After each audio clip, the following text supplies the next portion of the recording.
In this video, I'm going to share with you a fugue I'm composing for women's chorus called the Lament of Oenone.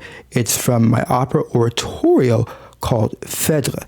Many of you, or maybe some of you, know that Phedre is one of the masterworks of French tragic literature, written by JEAN RACINE. Think of JEAN RACINE as a Shakespeare of France, okay? And Phedre is one of those great, it's a Greek tragedy, but, composed by a Frenchman.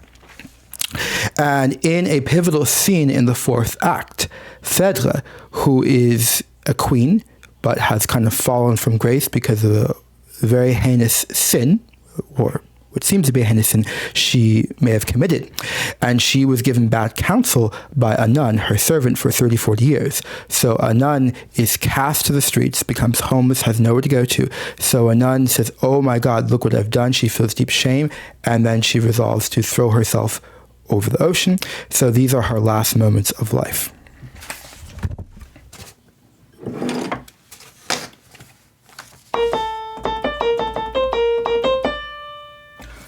Adieu, philosophy, je te fais tout quitter.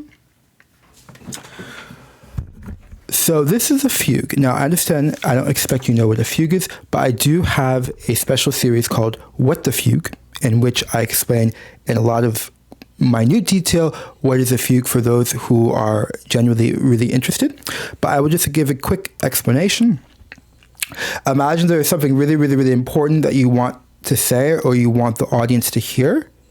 And instead of having everyone sing together as a chorale, you have one group come in and they say, "Oh gods, to save my queen, blah, blah, blah," whatever they have to say, they say it in one voice. And then once they're complete, another voice joins in and says the same thing, but maybe a little bit higher, a little bit lower. And before you know it, they're all singing together, but at different times, but they're kind of repeating the same message. Oh my God, oh my God, oh my God. Of course, a nun is in deep emotional trauma at this moment in the opera-oratorio Phedre. Adieu, philosophy, j'ai tout fait, tout quitter. Now, this opening melody, which will start naked, I mean, there's no extra harmony, I just thought it's going to be in the alto, okay? So one thing to remind everyone, if you don't know, in the chorus, the classical music, we have SATB, soprano, alto, tenor, bass. Tenor, bass are the male voices, okay? Tenor is the higher, bass is the lower. And then for the women, we have soprano is the upper, and then alto is the lower. Okay, so you have two female voices. However, if you only have two voices, you can't do that much. So I've split the voices. So the sopranos, there's one, which is the highest, and two. And then you have the altos, one, and then two. So alto 2 would be the lowest female voice, and soprano 1 would be the highest female voices. Which will allow me to have, more complicated harmony, more interesting harmony, okay? So this melody, adieu, philosophy, j'ai tout fait, tout quitter. That could work in either a soprano or an alto voice.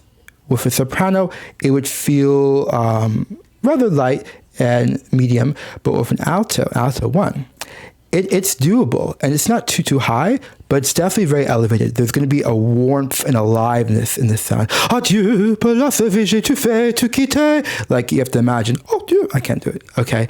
And I sit near altos in a chorus I sing, and so I know what they sound like in that register. So I really like that sound. However, I have a small problem.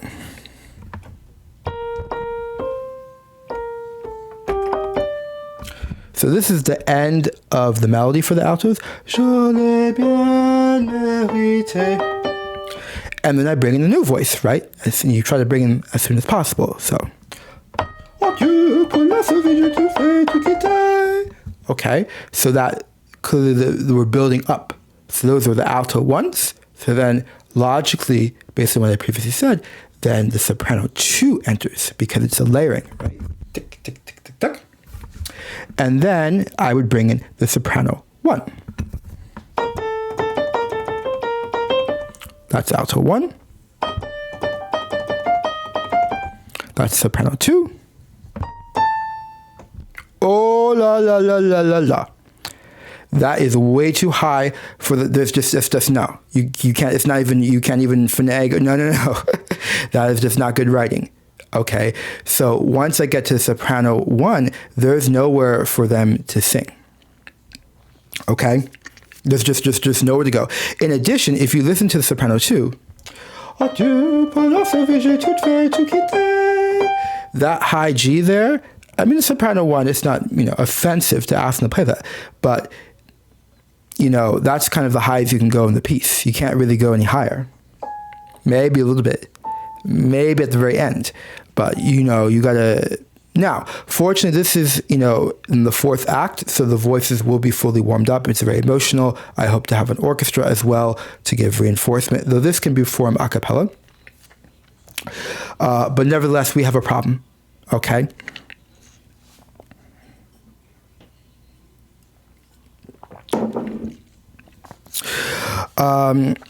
We have a second problem, actually. We have a first problem. We have a second problem.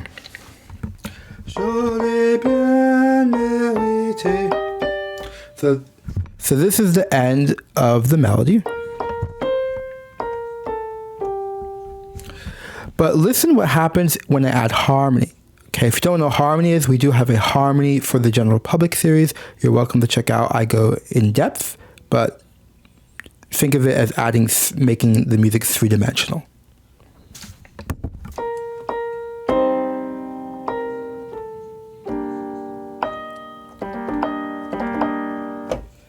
Let me do it again. So what I'm doing is, this is a naked melody, but there is still an implied harmony. There's there are conventions that we'll probably be hearing and feeling subliminally. So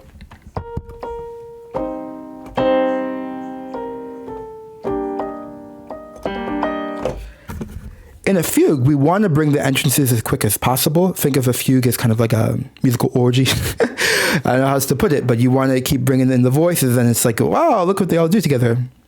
Okay, that's probably not a good analogy, but you understand what I'm saying. So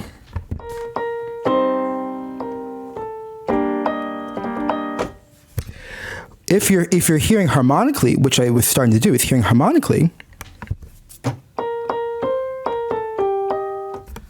even though melodically that seems to work well, there is a clash with the harmony.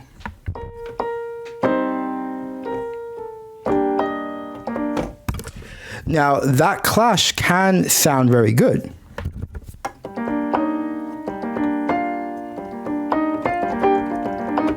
I don't know, but it's not what I want for this fugue. Okay? So the problem is I can't bring in the next voice. Not right away.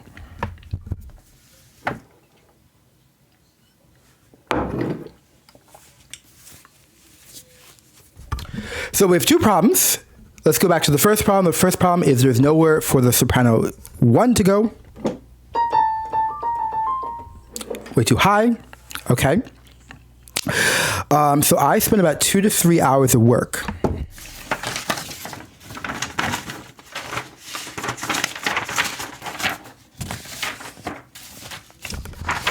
Two to 3 hours trying to figure it out, writing things out, and I even created like a fugue problem-solving course and even filmed it for my composer-conductor channel, so that composers and conductors in the future, they can speed track some of the things I've realized.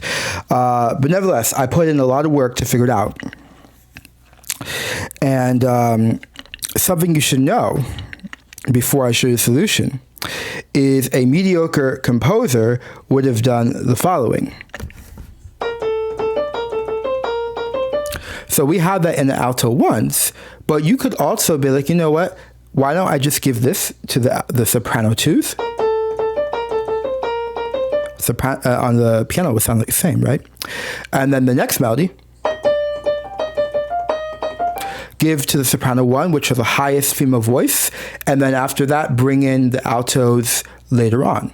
Okay, and that is totally legitimate, and that saves the problem of, okay, it's going too high. We have the highest voice up there, everything is good. However, I previously said I love the sound of the altos here. I'm hearing specifically the alto voice. I'm not just hearing like specifically the altos have to be there. So the decision that is driving me is what we call timbre. Okay, the same pitch is going to sound different depending on the voice. You understand? So what am I supposed to do? Good question. All right. Before we continue, I would like to announce that I have a couple projects that I am working on for those who are interested. As many of you know, I finished my formal education in music composition in America, and then I spent 5 years living in Paris, France, studying harmony, counterpoint, orchestration, so I can do amazing things like this. It is technical. But I've had a very hard time transitioning, getting back. I'm now back in America, in Central Jersey for the moment, and very hard time accessing institutions, very hard time getting the music performed, and I think the music is at a very, very high level. So I'm looking to collaborate with many new people. I have Helpers on the Way for Orchestra. It's my first orchestral work. It's a symphony in 5 movements. I have Salambo, which is an opera ballet, and I'm composing for a children's chorus at the moment, though I'll be expanding outside that.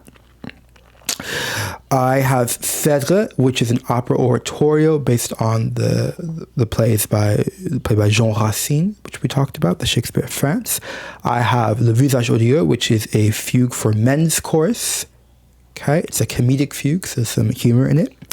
And then, of course, I have Lament of Oenone, which is for women's chorus. So I am looking for both professional as well as amateur or student ensembles to perform this. I want to cast a wider net, have this music spread around the country, if not the world. I think it is beautiful music, and I hope to see it recognized during my lifetime. Information can be found in the description. All right, so rapid fire review of part 1.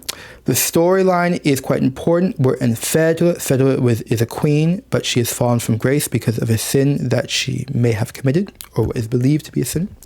And her servant, a nun, who served her for 30, 40 years, was at fault, gave her bad counsel, so she kicks a nun out and curses her, said, "You beast, get away." Because back then, that's how you had to curse. And a nun realizes that she failed her queen. And also by failing her queen, she betrayed her country. No one's going to take her in. She has nowhere to go. She has no one to serve. And she ends up resolving to throw herself into the ocean to take her own life. And these are her last moments of life. We have the opening melody. Okay, which I had said specifically I wanted in the alto. Okay, in the alto one, because it's going to have a lot. Very okay. I actually want to do a separate video on how this should be performed, but I want that aliveness. If I give it to sopranos, they'll be able to do it, but it'll have a thinner sound and it won't be as just like fat and warm. You know that. Okay. We had an issue. There's no room for the soprano 1. Right, that's for soprano 2. Where does the soprano 1 go? Can't go there. We also need a transition.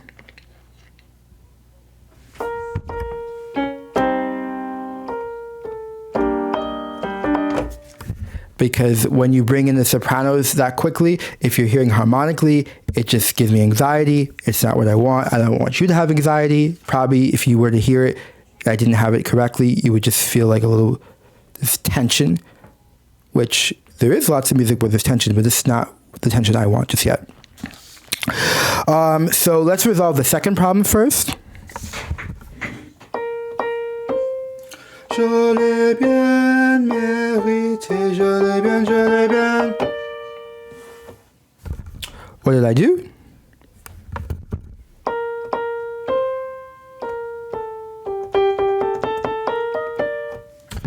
Well, the melody finishes.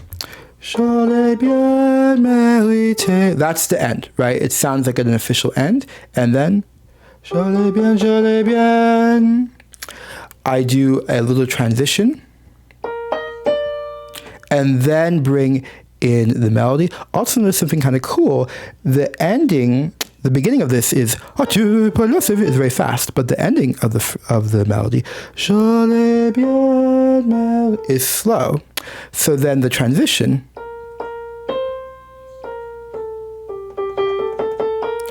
allows us to kind of speed back into the correct tempo.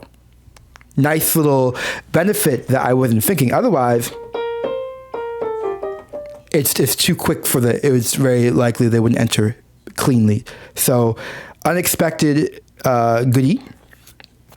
And something also really cool is if I hadn't told you this and you heard this performed live, I'm sure you would love it, but you would assume I intended this or that's what I wanted. No, I wanted something else, but the music did not allow me to do it. Now, maybe later as I continue composing it, I'll find a different solution, but it's something to really appreciate, and you'll see this in Bach's music. There are certain small little things that might be the most interesting parts, like, oh, what is that cool thing? And what you don't know is that he had to do that, or I had to do that. There was a logistical problem.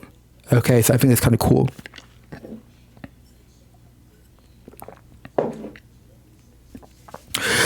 So we solved the second problem, but the first problem is what to do with soprano 1. So as you know, I did a lot of work. And basically what I did is I wrote out the second entrance. And when I wrote it out on the page, I put soprano 2, right? But when I looked at the 2, I was like, that doesn't look right. I felt kind of something looks wrong. When you look at someone, like something's off here. I don't know what is off, but I'm not buying it. Well, that's what happened to me. So what I had to do is like, what's wrong with it? And so all I did was change the 2 for soprano 2 to 1, and I felt calmer again. It's like all the pieces in the puzzle resolved again. So what it was is this melody is actually for soprano 1. But that's a problem because we talked about the layering effect. So then we have the alto 1, a space, and then alto 2. No, but I don't like that. That's not the nature of a fugue. So what's going to happen? So here's what I did.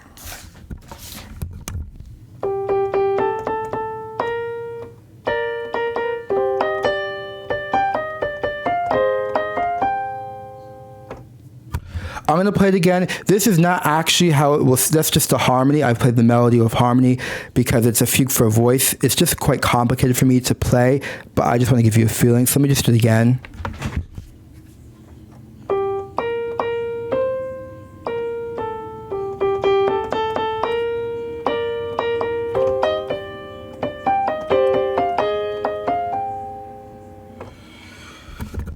If you are musically trained, you may have noticed I added another voice. What? Yeah. So we have the end of the alto.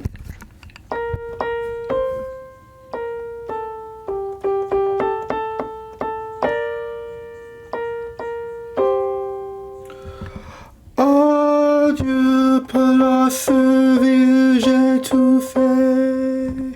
So it's a very simple soprano 2 line to help bridge the gap between the alto 1 and the soprano 1.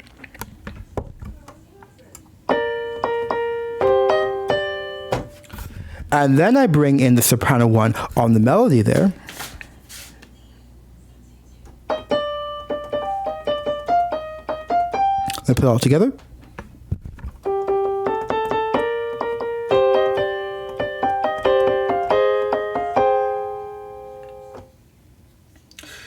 And so what's basically happened is I've kind of upset the traditional way of doing a fugue, where you have one voice enters purely on melody, the second voice enters purely, and instead I've had the first voice enters, then I bring in another voice that's not doing the melody.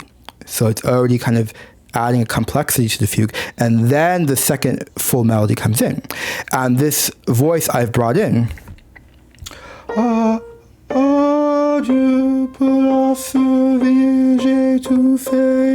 is like a chant. It's like a chant. So if you know the music of Bach, the St. Matthew Passion, we have that in St. Matthew Passion, right? You have all the wonderful voices and the singing is so amazing, and then the children's voice, the children's chant comes in right in the middle of the men and the women. It's just, it's so powerful. Now that's not quite the same effect, but what I have here is a rather complex fugue.